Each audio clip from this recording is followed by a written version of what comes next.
My name is Michael Dana. In 2008, I was diagnosed with a rare brain cancer, and after 6 years, I was cancer-free. But the ordeal left me changed, with a different outlook on life and a new sense of priorities. While still recovering, I earned a degree in economics from UNC Chapel Hill.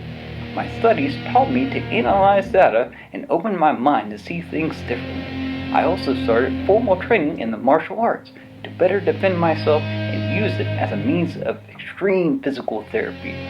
Since then, I've obtained black belts in 3 martial arts. I own and run a martial arts school and have logged over 51 teaching hours. To my friends and family, I'm a simple business owner. But to the martial arts world, I'm something else. I am Sifu Mike, and this is Dragon Theory.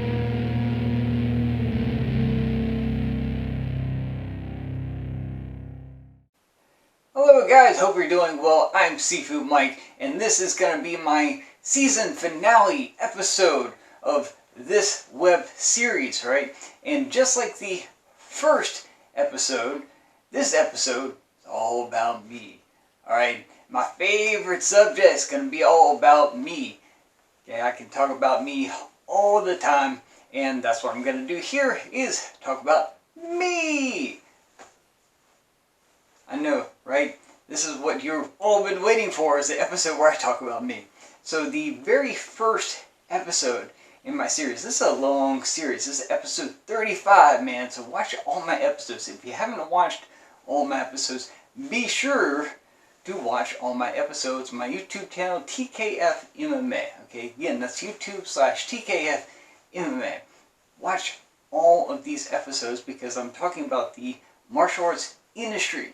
That's been the whole, bottom line basics of this whole thing, is trying to make you understand the industry and educate you. So you gotta watch all my videos, especially this one, because I'm gonna be referencing all of the videos that came before, and if you haven't watched them, they might go right over your head. Okay, so definitely watch those videos, and then circle back and watch this video where I talk all about me again. And I say again because the very first video that I did, I again talked all about me. But in that one, it's more of like, let me give you my resume, right? Let me tell you why you should be listening to me, okay, when I say the things that I'm going to say throughout this entire series. That's why now I did a little 1-minute intro that kind of gives a brief summary of why you should listen to me, but that's more detailed, 10-minute long video of me talking about me. Alright, this might be a very much longer video where I'm not so much talking about my resume, but I'm talking about the reason why I said the things that I said in those videos. Okay, so again, watch those videos. Now, I basically wanted to, again, educate people on the martial arts industry, and the industry as a whole, meaning lots of people. So I'm going to say this, I don't have a sample size of one, right? I didn't get 30 some odd videos off of one person in one school, right? This is a combination of a lot of data, all right? We're talking like multiple instructors, multiple different schools, multiple different martial arts, lots of surveys, lots of survey data, okay, some observational evidence, okay. I don't have a sample size of one. Everything I said is coming out of the fact that I've been doing this for like 15 years. I've got a lot of experience, and I've seen a lot of different viewpoints, and I can tell you, they're all could be a whole lot better. I'll put it to you that way. I could say, hey, they're terrible, because they kind of are, right? But they could be a whole lot better, and they don't realize that because they're ignorant. So this whole video series has been about trying to eliminate that ignorance by putting the knowledge out there in the world. Alright? So, the whole martial art industry, I take people from the very beginning of let me choose a martial arts school, and then let me do a martial art, and they're all about doing, then all about teaching, and then all about running a business, and I kind of relate that to the rest of society, right? And as I've been doing this, things have kind of popped into my mind. When I originally set up to do it, I kind of had it scripted, I think 23 episodes or whatever, and I ended up adding a whole bunch more. As I went along, I got more knowledge, kind of evolved, I even scripted out some of them.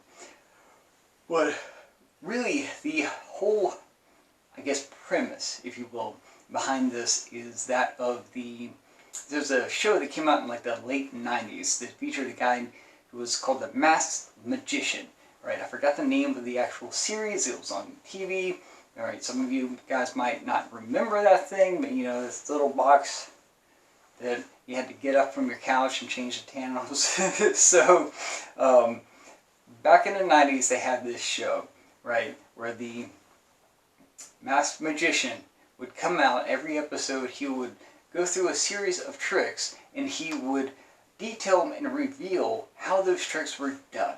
Okay, he would actually tell the trade secrets, the stuff that you're never supposed to tell the viewing audience or the public, how the trick is done, because once they know how the trick is done, you can't ever trick them again. That's the whole point. It's a trick, right? But if you know what it is, it's not going to work. So basically the magic community, magicians have been kind of riding high on the ignorance of their consumers and clients and audience members for decades, right? Just like the martial arts industry. Riding high off of the ignorance of their students and profiting off of that. Well, this guy comes along, reveals all their tricks. Literally, like, I think lawsuits ensued because people lost money because they couldn't do those tricks anymore because the audience knew how they were done. Now, at the end of the series, he revealed why he did it. Okay, he did it mainly for two reasons, and for the most part, it was to make the industry better. All right, you can't keep tricking somebody with the same trick if they know how it's done. So he was basically forcing other magicians to be creative and come up with new tricks instead of relying on the same stuff that's been working for decades. Right? He was like, I want us to evolve. I want us to get better and come up with new tricks, because people aren't going to pay for something if they know what that is. They're not going to keep paying to be tricked by something that isn't tricking them, right? So you would go out of business. That's kind of how any businesses, like all the businesses, work, is that once you stop paying for their product or service, they don't stay in business very long. I mean, we can look at this year, 2020, as a great example of all the businesses that just stopped once money stopped coming in, how long they actually lasted. Okay, that's a big thing. It's like, if you want anything to change, then stop paying for it, right? If you want, like, the medical industry to change, stop paying for medical insurance. If you want the government to change, stop paying for taxes or whatever like that. You can stop, if it's a business and you want it to change, then stop paying for the thing that you want to change. Simple, right? This guy, the magician, masked magician, came along. He did exactly that. He also did it for another reason, and he wanted to put a greater emphasis on magicians understanding that it isn't their magic tricks that sell, you know, to the audience. Okay, it is them. Just like martial arts. Right? It doesn't matter what you call your martial art, whether karate, kung fu, boxing. You just name anything. The person teaching is always going to be the more effective thing that sells. Not the name of the martial art. It's going to be the name of the person. It's going to be the individual selling the martial art. Not the martial art selling the individual. It doesn't happen like that. Martial art's just a thing. Right? Just like magic tricks are just a thing. Anybody could have them. Anybody could possess them. There's only a certain amount of magic tricks in the world. Right? But there is only one this person or that person or this person. That's the thing that he was trying to get across. He wanted to see showmanship to come through and people to put a little bit more emphasis on what's actually important and not so much the trick. You can always come up with another trick if you're actually good at coming up with magic tricks. Okay? So this series is very similar to that, in that I want the industry to get better, but it's not going to happen if people keep paying for what the industry is now. Alright, so I'm putting this all out there so that people understand and know to look for what is happening so they're not getting continuously tricked. I'm exposing the trade secrets and the tricks of a lot of different martial arts, and in the same vein saying that they're not wrong, they're not bad, they're just ignorant because they're doing what was done to them, which was done to them. So the whole making a copy of a copy of a copy, it just degrades over time and the value is dramatically small. We could progress so much as an industry. We have where like the bar is so like, I'm on camera, but the bar is like way down here. Okay, we could go up very high. You know, people just have to have that vision for it, and that's one of the reasons, one of the main reasons why I made this series, is that I wanted that to happen. That was something that happened several times, in that I'd have somebody else's student come to me and ask me how to do this thing, and I'd teach them how to do it, then they would use it against their instructor, and I was hoping that the instructor would get better because of that, instead of just backfire and they stopped teaching that thing. But it was the idea of like, I'm going to force you to get better, right? And so that is what I'm doing, or that's what I did with this series, is that I'm hoping that it will force the industry to get much better, because they totally can. Now, as I mentioned before, this series kind of evolved and got more episodes as the year progressed. And not because of COVID. I mean, I did have more time to actually kind of sit and think about different things, and analyze, which is kind of what I do, economics, right? I analyze things, but I kind of, as I posted these videos, more stuff came to light. I learned more stuff. It was really cool. And a couple of things that I learned that definitely influenced these videos was that most people in the industry have no desire whatsoever to actually get good. Okay? And the reason for that is that most people have an inability to recognize a thing they've never seen before. And we know that from the, I gotta get their names right, Dewar Keegan, I think. I've talked about them before, I can never remember their names, but they came out with a psychological theory where people are basically incapable of like self-assessment. So what they do is that they will take a little bit of information and then deem themselves an expert on this thing when they have no actual real understanding of this information, because they can't accurately assess themselves. And I'm adding to that because I think the reason why they can't assess themselves is because they can't recognize a thing they've never seen before. The primary means of any kind of assessment for most people is comparison. So if they have nothing to compare it to, what they're going to do is compare their information to whatever information is similar to it, which is kind of why you end up with guys who are getting black belts in whatever martial art and then automatically assume that they can teach that martial art and run a martial art business, even though they haven't done either of the two, and they may not be good at any of the three. Okay, black belts are very arbitrary. It just depends on the martial art whether or not you're actually good. But most people have never seen that. Most people don't know that they can be good, they can be better, right? And so they're not shooting for that because they've never seen it. They're just shooting to be good enough, to be better than the other person. That's all they need to be, because everyone else is so ignorant, right? Again, that's why I made these videos that try to eliminate that ignorance, but most people just do not want to try and get to a place that they've never seen because they don't know if it exists. So you can't really fault them on that.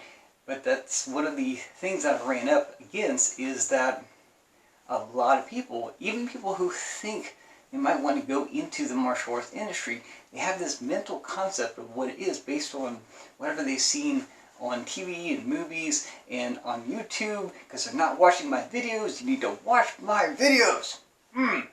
Okay, YouTube/tkfmma.com. I mean, not .com, but whatever, that's my website. dude, I got a ton of videos and I want people to watch those things. But the thing is that most people who are in the industry are not watching these videos that are about the industry. Alright, so that's kind of the thing that kind of clued me in, that my target audience, so to speak, the people that I thought would really be into this, see the titles of my videos and are like, I already know that. They think that they already know this thing. They're unwilling to learn more about something because they assume that they already have it, right? Because they can't recognize a thing they've never seen before, so they take a little bit of information and compare it to something else and be like, okay, well, I'm good here, I'm going to be good there, so I don't need to get better at something. The thing is, the moment you stop trying to get better is the moment you start getting worse. And if you already started out there, you're just getting, it's the martial arts industry is so bad, alright? It's filled with these people who, because of ignorance, are just getting worse and worse, because some of the martial arts, if I mentioned in my other videos, were actually set up so that the people on top always stay on top. So you have people on top who have no desire to actually get better, and they have no desire to make the people below them get better than them. And it just filters down into where you got what we have now, which is not very good. I don't really fault most people for not being in the martial arts industry in any way, shape, or form because of the kind of stuff that is going on in here. Okay? Oh, the other thing that I've noticed is posting these videos, like I said, they're not watching them. I know they're not watching because I'm like, if you are watching them, if you have, if you are a martial artist, if you have a school, if you've been teaching, if you've done all this stuff like that, you would probably, at least leave me a dislike or a negative comment or something. All right, but I've posted 34 videos at this point, right? At the making of this video, I posted 34 videos. 1 dislike. No negative comments, okay? Statistically, this is very low, which means that people that I want to watch these videos are not watching it. They just are not, they have no desire to. Okay, otherwise I'd probably piss them off, alright? And the thing is, I'm not saying they're bad, I'm just saying they could be a whole lot better, but they don't want to hear it, so they don't even entertain ever watching these videos. Now, if I post a video where I demonstrate a technique, something physical, right, I detail it, and all of its glory and everything like that, I will guarantee you I'll get a dislike or I get a negative comment from somebody who is negative just for the sake of being negative. There's nothing about them that shows that they know what they're talking about. Okay, remember one of my other episodes I talked about prejudice? That's what that is, man. When you have something that doesn't meet what you've been told, or isn't somewhere on YouTube, or isn't on TV, okay, or you're a different martial art or whatever like that, you're just judging a person negatively as a lesser human being based on something you do not understand. Okay, again, if you apply that to any other thing out there, it would be socially unacceptable and they would attach an ism to it. Okay, that's a previous episode, man. So we have prejudice when it comes to the physical things, because that's all that they really care about is, are you punching and kicking? Well, you are, but you're not doing it the way that I did it, so I'm going to say that you're a terrible human being. It doesn't get anybody anywhere, okay? So, we have that. The other thing that I realized was a guy named George Carlin, okay? So, George Carlin, for those of you who don't know, because I didn't know when I started this thing, he's a comedian. He's very funny, right? And I was introduced to him, and I found out through watching a lot of videos and everything about him that he said almost the exact same stuff that I said, okay?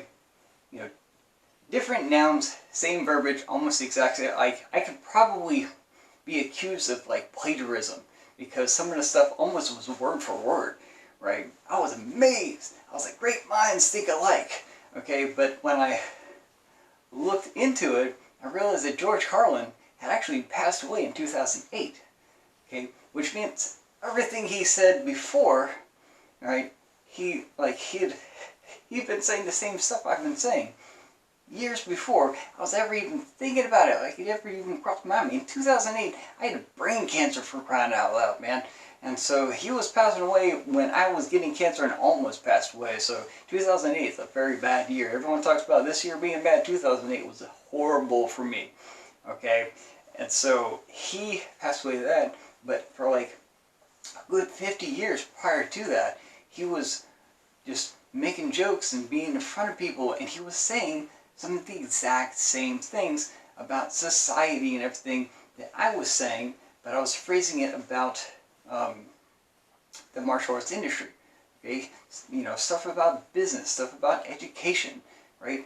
Stuff, it's all there. He was saying all these things, right? Like I said, great minds think alike, and there's an economics principle. There's nothing new underneath the sun. So odds are, a lot of people are going to come up with the same stuff. I mean, even in martial arts, man, mixed martial arts, human body can only move in so many different ways. You're going to have a lot of the same things, just different names, okay? Same verbiage, different nouns. Happens all the time, okay? So he would be saying the same things, and the thing is, like, I'm not nearly as funny as he is. I'm also not as dead as he is. Alright, so that's the thing that I want you to get across, is that he was saying these things, and he said them years before I did. He was saying them to people who had like a reach of millions of people tune in and watch George Carlin talking about all kinds of things in society, in his stand-up routines and everything like that. So he was getting this message across to a much bigger audience than I am.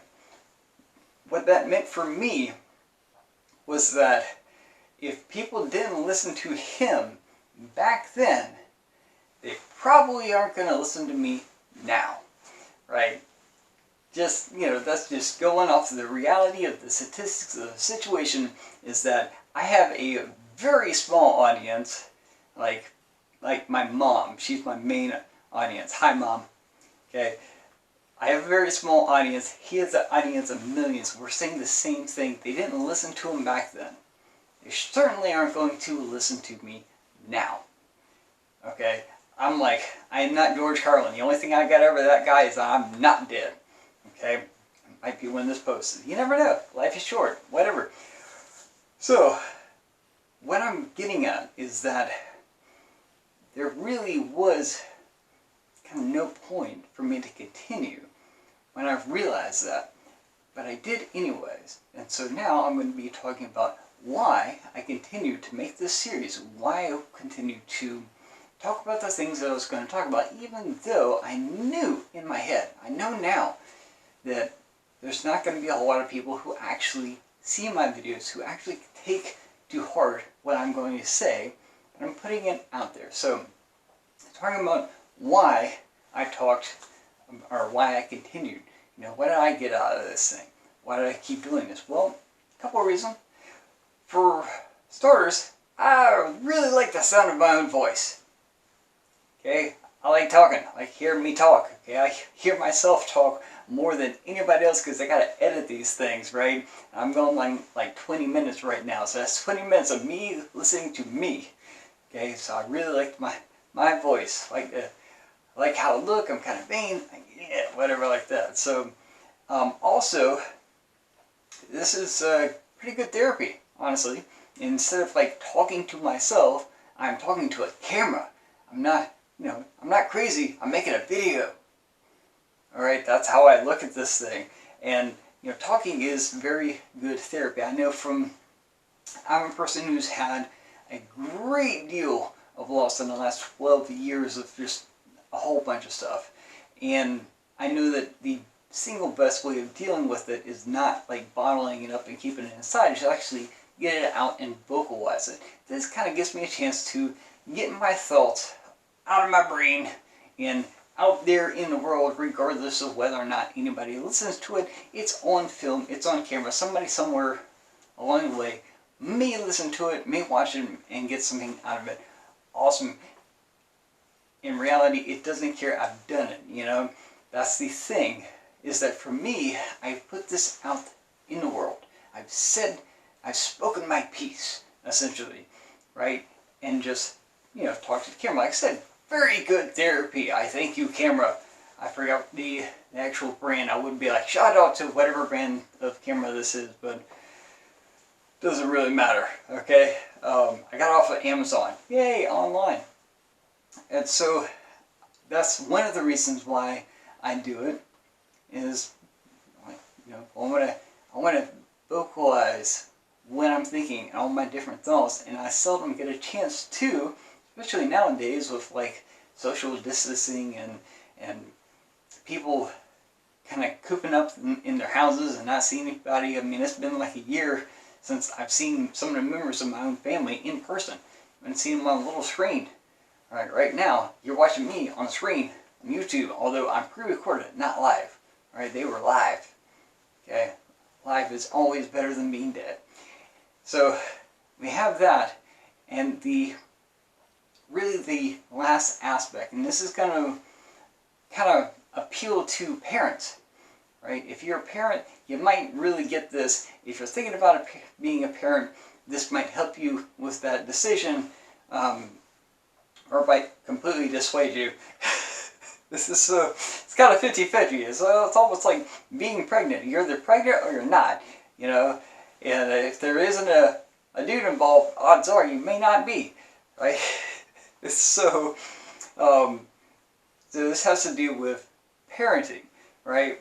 And it really does kind of relate to, there's only a finite number of feelings that the human body can have, and you can have multiple different ways of creating those same feelings. And it's your brain that perceives the difference, and it's your brain that perceives where the little box and compartmentalizes things, or where these feelings are coming from, right? So talking about parents and why people parent, and the thing is, go back. I've been teaching kids for over a decade, right? And some of these kids have been with me for a very long time. We're talking like 6, 7, 8 years, right? I've been able to watch them grow up, which is really cool. Okay, I've had a lot of experience with kids. I've also have nieces and nephews, and I've watched them grow up. I've helped raise them for the most part, change diapers and everything. I know a whole lot about parenting for someone who is not a parent. Okay, to my knowledge, I've never fathered a child.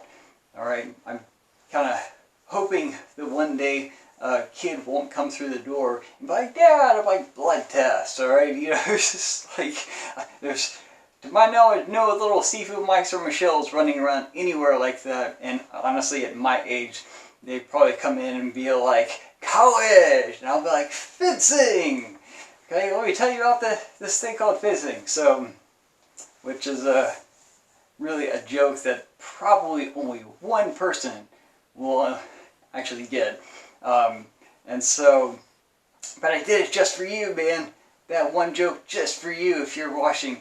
Okay, if you do get that reference, please leave a comment in quotes saying, I got that reference.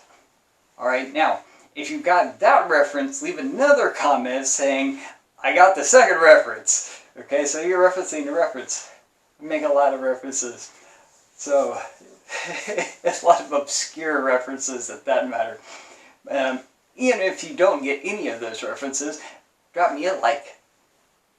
Okay, and be sure to follow if you haven't followed yet. tkfmma, my channel. Anyways, going back to parenting and kind of why people parent. Okay, so kids, rather, when you have a kid allows you the opportunity to be better, right? You can have this kid and you have control over their lives, and you can do what you can to give them a better life than what you had. Okay, most decent parents are wanting that for their kid. They want to give them the things that they didn't have, and they want to give them the positive things that they did have. They want to live vicariously through this tiny little human and give them the same experiences that were positive for them. Okay, so they can kind of get that same fuzzy feeling from the kid enjoying something that they enjoyed when they were that age. Right? It happens all the time. People have been doing this just all over the world for hundreds of years. Right? As long as we've been here, parents have been doing this with kids all the time, trying to, improve their lives. That's the whole idea behind this, is to improve the lives of the tiny human that you're responsible for. You're responsible for their life, because for like 18 years, roughly, they're going to be completely dependent upon you. And their life is going to be based off of how you impact it, right? So you have this thing that you can take pride in, that you can take joy in, that you can work towards. You can make their life better than the one you have. And because of that, that makes your life better. Okay? Now, here's a really cool thing. Like I said, this has been going on for however long humans have existed. You don't have to be a parent to have those feelings. Okay? You don't have to be a parent to positively impact somebody's life. Now, parents can have it for however long their kid is alive. So we're talking like 70 years if they live that long, right? And I'm saying the parent, if the parent lives that long. But like, that's a very long amount of time that they can make a positive influence on the life of another person. Okay? But you don't have to be a parent in order to do that. And the person whose life you make better doesn't have to be biologically attached to you. It could be anybody. You can make a positive effect on anybody's life. Okay, so years ago, right, relating this back to martial arts, I was training somebody, and I was training him to do a bunch of things that really I couldn't do, right? And so, but I learned how to do those for his sake, so I could train him how to do those things, so I can teach him how to do a thing that I've never done before. And he did. So you totally can do this. Again, teaching and communicating something to somebody is totally different than being actually able to do it. If you can do it, it helps. It really did. If I could have actually been there and done that, it would have been easier. But instead, I had to take the long route and explain it to him, but I did so effectively, and he was better for it. Thing is, though, I was also better for it, because improving him helped improve me as a martial artist, because I really understood all the different things that I had to do in those situations and with that techniques, or with the techniques. And so I found out, just happenstance, that by making him a better martial artist, I actually made myself a better martial artist. So I was like, let me do this on purpose. So I started making other people better martial artists, really, than me. Right? So I didn't do what most martial artists do, where they withhold any information. I'm like, I'm going to give you everything. Right? I want to run out of information, because that's going to force me to get more information. It's going to make me better. Right? You can do this with your own life as well. And so you can always influence and make somebody else's life better. And that might result in making your life better. It's that easy, man. I've been saying it almost every other episode, is that if everybody tried to make life better for the person next to them, this world would be awesome. Alright? But nobody does that. Everybody tries to make their life better. Now here's the thing. I learned from my grandfather way back when. He actually also passed away in 2008. Again, 2008, terrible year for me. Prior to that, he would always say that you can do anything any other man can as long as you try hard enough.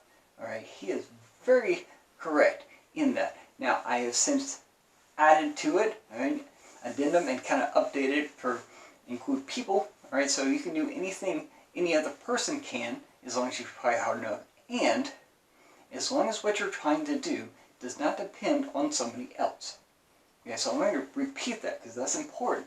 You can do anything anybody else can, as long as you try hard enough, and as long as what you're trying to do does not depend on somebody else.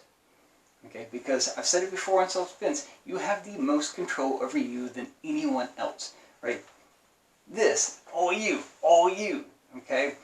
So you have the most control over the things that you can do, as long as the things that you're trying to do don't depend on somebody else. Now think about everything in your life that actually depends on somebody else.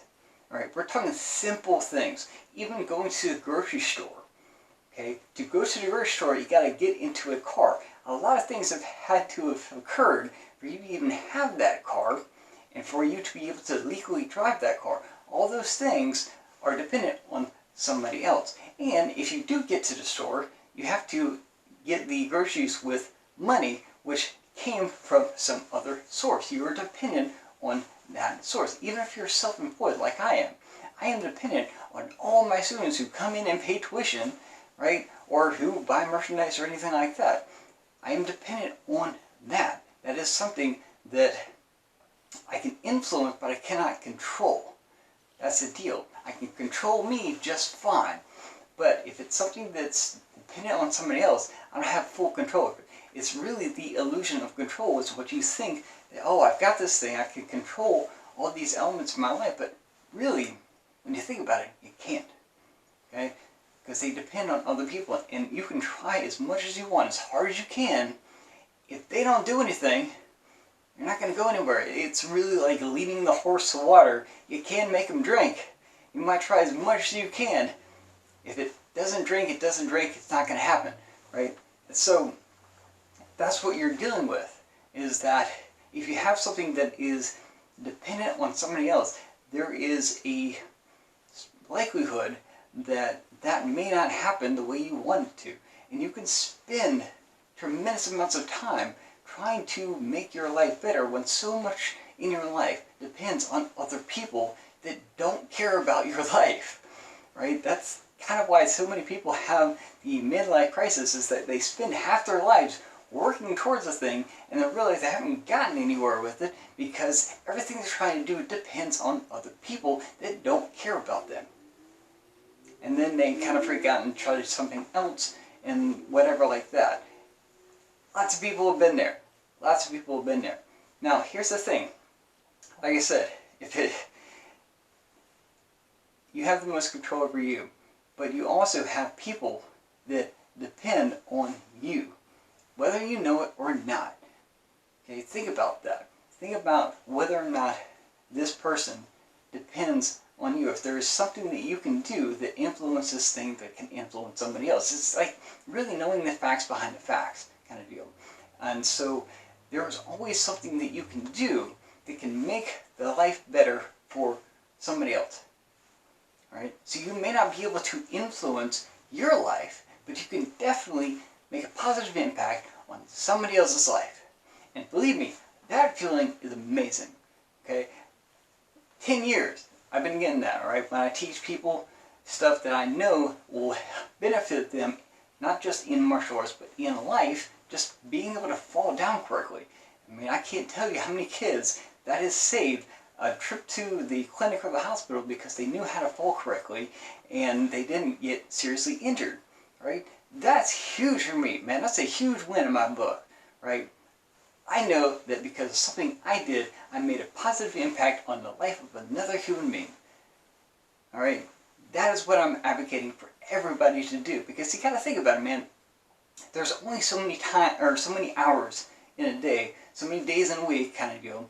If you spend your time, say, listening to somebody else talk about their day, that is time that you don't have to think about your day, right? If you spend your time trying to make their life better, that's time that you don't have to spend wasting trying to make your life better, because you know you can make a positive impact here. Now, here's a cool thing. Psychology tells us there's a thing called mirroring, right? Happens a whole lot. And if you do it enough, it comes back to you. That whole pay it forward thing, I'm sure you guys know about, like being in a drive-thru and paying for the person behind you.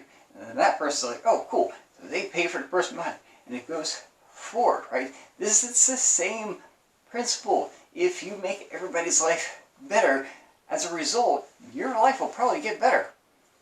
That's the thing. And you don't have to focus on your life. You just have to focus on all the people around you that you care about. Even if you don't really care about them, you just do what you can to help them out because they might be in a bad situation or whatever like that. I mean, everybody has a reason for being the way they are. And it's a matter of getting to know what that reason is. You know, you talk about like escapism and people who love games and TVs and movies and streaming and all this stuff and really getting out of their headspace and into someplace else and trying to avoid everything that's in their life, you can do the same thing, but instead of having to invest in fictional characters, invest in real people who are like literally next door or next to you or whatever like that. You know, you can just totally avoid everything in your life by making someone else's life better, and by result, your life might get better, or you might just have a good day of not thinking about your crappy day.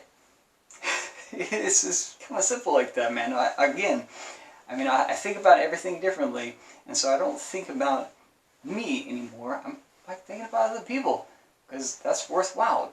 And I know that life is short, and I know that they may not be here tomorrow.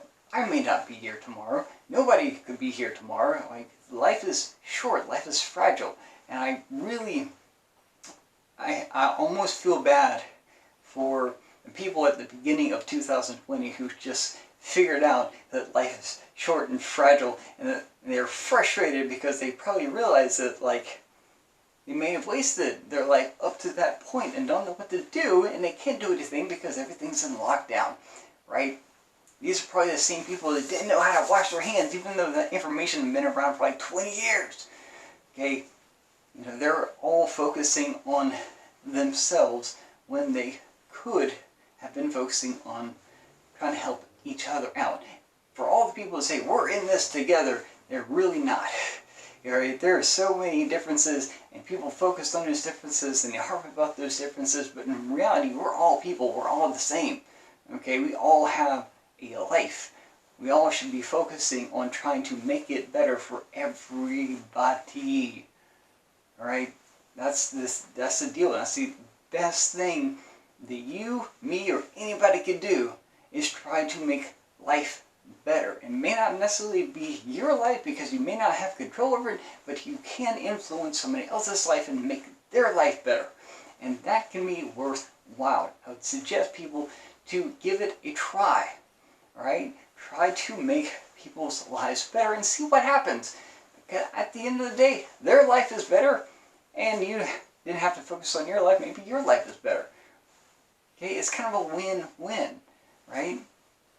That's why I made these videos. I'm trying to make people's lives better. Because like I said before, life is short, life is fragile. Most people may not watch this at all, but if one person does, if one person watches my videos, takes what I'm saying to heart, and it positively impacts their life, then hey man, that's a win. I'm good. I'm good for the day. I'm good for whatever. You know, that's the whole reason why I made these things. I'm okay if I die tomorrow, as long as I live today, right? As long as I've made a positive impact on somebody at some point, I'm good. Because that's all I can have control over, is really making somebody enjoy their time here. And I'm going to enjoy trying to make other people enjoy their time here. Hey, that's why I'm funny, man. So, that's really why I made this series, why I continued to making it, is because I think everybody could be better. Again, the bar is very low, right? Not just with the martial arts industry, but with a lot of people's lives. Everything could be better. Everything can always be better. Everything could always be worse. It's just depending on what you look at that determines whether or not you're happy in life. Okay, so start looking at things differently and start trying to help out each other, man. Love each other. That's all you can do. That's the best thing you can do, right? If you love somebody else, most of the time they're going to love you back. If you like them, they'll like you back. It's a mirroring thing. It's going to happen. If you make their life better, they're going to make your life better. That kind of deal. There are some people that, for whatever reason, will try to exploit that, but if we all collectively try to make things better for everybody, it's going to be great. That's kind of my 2 cents. That's my, oh, yeah, here's a long one. That is my spiel. That is this whole series. So I hope you learned something. I hope you're that one person that takes from this and is, you know, positively impacts their life. Alright? I hope you got a good day. I hope you love somebody. Take it easy. Make sure to like, share, and subscribe. My YouTube channel, again, tkfmma, and my Facebook, Twitter, Instagram, all tkfmma. I also have a website called thedragonmethod.com. Alright, that's got a Twitter account, a Facebook, and I think that's and Instagram. I'm forgetting all my social medias. I got so many social medias. But that's all I got that. Now I'm going to put up cards and links and stuff like that. Be sure to check that website out because that website has video tutorials on all things martial arts. Okay, so if you want to learn how to punch and kick, or if you want to learn how to teach, that is all there. Everything is there, and I'm running a trial membership right now. A free trial membership for a pretty good long time. So definitely check it out, register, and get in to all the good stuff I have at that website because I'm always adding to it. Alright, so lots of things for you to watch. Got YouTube channel, Dragon Method. Hope you guys learned something, love each other, and yeah man, this whole series has been fun. So hopefully, maybe I'll make a second season about something, or maybe I'll just do something entirely different, because again, I like the sound of my own voice. Alright guys, be good to each other, and I will catch you later.